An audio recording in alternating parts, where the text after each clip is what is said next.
Hello, boys and girls. My name is Miss Abinay, and today I want to share with you a book that me and my children love so much. We've been reading it for so long. Me and my children, I'm an adult and I still love storybooks. You're never too old to love storybooks. And the storybook I want to share with you today, it's from Max Lucado and it's called The Oak Inside the Acorn. The acorn looked the world around him. Green hills rolled their backs in the distance. Bright daisies bloomed below him. Above him, a family of puffy white clouds floated through the blue sky. The world looks so big, the little acorn said to his mother. I'm just glad to be right here with you. His mother was a tall, beautiful oak tree. I'm glad too, my little acorn. It's good for you to be here with me now. But when your time comes to go into the world, you'll be fine. Don't be afraid. Mother Oak hugged little acorn in her strong branches. Within you is a great oak, little acorn. Be the tree God made you to be. The thought of letting go and leaving the safety of his mother's branches was scary to little Acorn. So he tried not to think about it. Deep down inside, he knew the time was coming. One by one, his brothers and sisters had been letting go and saying goodbye. They had been afraid too, but their mother had assured them with the same words, within you is a great oak. Just be the tree God made you to be. Each time he heard this, little acorn would look at himself and say, "An oak?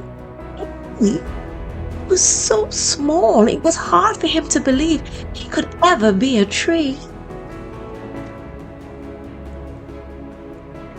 The time to let go came sooner than little acorn wanted. It started with a jump.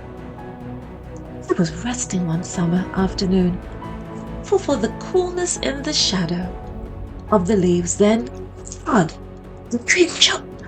His mother's branches trembled, and little acorn began to swing back and forth. The farmer's pickup had accidentally backed into the tree trunk. Little acorn had swung before, stirred by the wind, bumped by climbing kids, and each time he'd always held on. But not this time. He tried. He pressed his thin stem into the branch as hard as he could. It didn't work. He was a heavier acorn than he used to be, and his stem began to pull away from the branch. "Look, it's okay, little acorn," Mother Oak assured him. "You can't hang on forever. It's time you've got to let go." Down he fell, flipping over and over. You can see the acorn here. It's kind of hard to see it. You need to get the book. The color's a lot more vibrant. Flipping over and over, softly slipping through the leaves until he bounced on something hard. He had landed in the back of the pickup truck. The truck vibrated and began to drive away quickly. "It's okay, little acorn," his mom called out. "Within you is a great oak. Just be the tree God made you to be." Little acorn barely heard the last few words. The truck was already moving down the road, going somewhere. He just didn't know where. You see, little acorn? As the truck bounced, so did the acorn. "Shh," he said. "This is rough." "It gets better," he heard a voice say. Rolling over, little acorn looked up at a young tree. "Who are you?" he asked. "I'm a new little orange tree, on my way to be planted." What do orange trees do? Asked the little acorn. By now the road and the ride were smoother. We grow oranges. Oh, answered the acorn. He didn't know what an orange tree was and was just about to ask when the truck slowed to a stop. Wow! exclaimed Orange Tree, who was tall enough to see out of the truck. What is it? asked the acorn. Trees! Orange trees! Everywhere it's an orange grove. Okay, little orange tree, it's time for you to be planted, the farmer said as he lowered the truck tailgate and climbed into the back of the truck. The acorn rolled away just in time to avoid the farmer's big foot.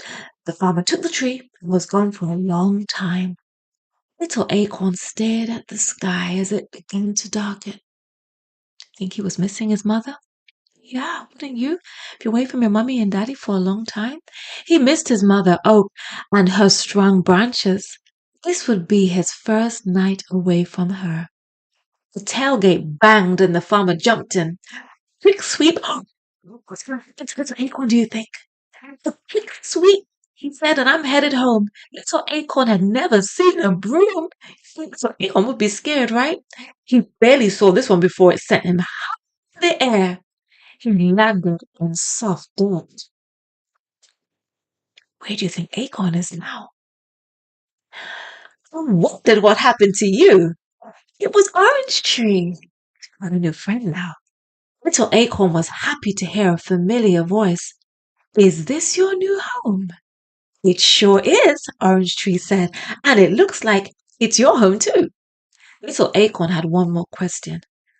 Orange Tree, what do I do next? Orange Tree's voice was sleepy. Oh, just settle in, little friend, and rest. God will make you grow. And so little Acorn did just that. He rested that night, the next day, that week, the next month. Oh, imagine sleeping for so long. I can hardly sleep past 6 hours, so that would be a bit long for me. There in the soft soil surrounded by orange trees, he sunk deeper and deeper into the ground and slumbered. He slept a long, long. It's making me sleepy just saying that. Here we go. What's this? When little Acorn awoke, he didn't know where he was. He stretched upward, and when he did, he kept stretching higher and higher till he from the dark bed into the sunlight. He was growing. Well, look who's awake, announced Orange Tree. Little Acorn looked around, and Orange Tree, have I been sleeping long? Long enough to become a small tree. Little Acorn looked down at himself and said, changed. His round shell was now a slender trunk. You are growing up, Orange Tree said. Now you are a little oak. Little Oak straightened himself and remembered his mother's words. Within you is a great oak. Maybe he was right. He thought, I think mother's right. And he stood a bit taller. But even at his tallest, he was much smaller than the big orange trees. Their bushy branches grew greener and greener. Then one day, Orange Tree called out to his friend, Little Oak, look, my first orange. The big orange trees spoke up. He'll have many more, they said. So will I, announced Little Oak. The trees in the grove laughed. They didn't mean to hurt Little Oak's feelings. They did. You'll never have oranges, they said, chuckling. Do you know why the little oak will never have oranges? Because little oak was supposed to be what? And the acorn. who became a little oak, was supposed to be an oak tree. Even though he had all his friends around him, he was not meant to be like his friends. He was meant to be who God made him to be. Little Oak straightened his branches and pushed as hard as he could. He tried to be like the orange tree, but no oranges popped out. Do you find yourself frustrated trying to be like your friends? For some reason, you can't be like them? It's because you're not supposed to be. God gave you a set of special gifts that only you can develop in your own way and in God's own time. You just rest in God and trust Him and be faithful with those gifts in the area and in the stage that you're at in your life. And God will improve them and grow them.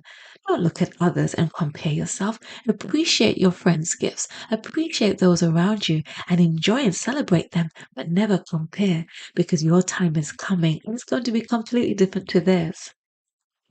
Little Oak straightened his branches and pushed as hard as he could, but no oranges popped out. Not that day, nor the next, nor the next. When the farmer came to collect the fruit, Little Oak was worried. He had none to give.